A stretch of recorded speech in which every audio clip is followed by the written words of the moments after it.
জীবন মানে শুধুই সাফল্য নয়, সংগ্রামও। তুমি যদি আজ ব্যর্থ হও, তবুও থেমে যেও না।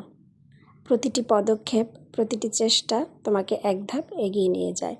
মনে রেখো, অন্ধকার যত গভীরই হোক, আলো ততই কাছাকাছি থাকে। নিজের উপর বিশ্বাস রেখো, কারণ আত্মবিশ্বাসই হলো সফলতার প্রথম চাবিকাঠি।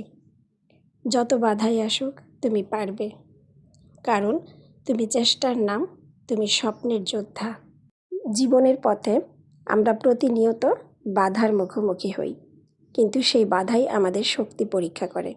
মনে রেখো, একমাত্র সাহসী মানুষরাই সামনে এগিয়ে যেতে পারে। যখন সবাই পেছনে ফিরে যায়, তখন যিনি এক পা এগিয়ে যান, ইতিহাস তাকেই মনে রাখে। তাই কখনো সাহস হারিও না, তোমার সাহসই তোমার সত্যিকারের পরিচয়। স্বপ্নকে বাস্তবে রূপ দাও।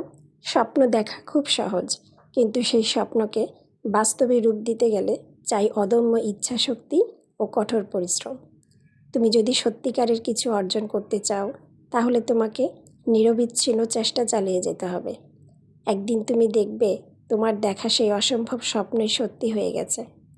ব্যর্থতা মানেই শেষ নয়। জীবনে কখনো কখনো আমরা হেরে যাই, ব্যর্থ হই, কিন্তু এই ব্যর্থতাই আমাদের সবচেয়ে বড় শিক্ষক। প্রতিটি ভুল আমাদের কিছু না কিছু শেখায়, তাই হেরে গেলেও থেমে যেও না। মনে রেখো, যিনি বারবার চেষ্টা করেন, তিনিই একদিন সফলতার শিখরে পৌঁছান। ঠিক তেমনি আমিও প্রতিদিন চেষ্টা করে যাচ্ছি। আশা করি আমার এই চেষ্টার ফল একদিন আমি পাব। আজকে আপনাদের সাথে নতুন একটা রেসিপি শেয়ার করলাম। কথা বলতে বলতে অনেকটুকু রান্না আমার হয়ে গিয়েছে। আপনারা যারা যারা আমার পেজ দেখছেন, অবশ্যই লাইক এবং ফলো দিতে ভুলবেন না। আর কে কোথা থেকে দেখছেন, চাইলে কমেন্ট করে জানাতে পারেন। কমেন্ট করলে আমি অনেক খুশি হব। এই তো সবার শেষে ঘি দিয়ে দিলাম। আমার রান্না ডান।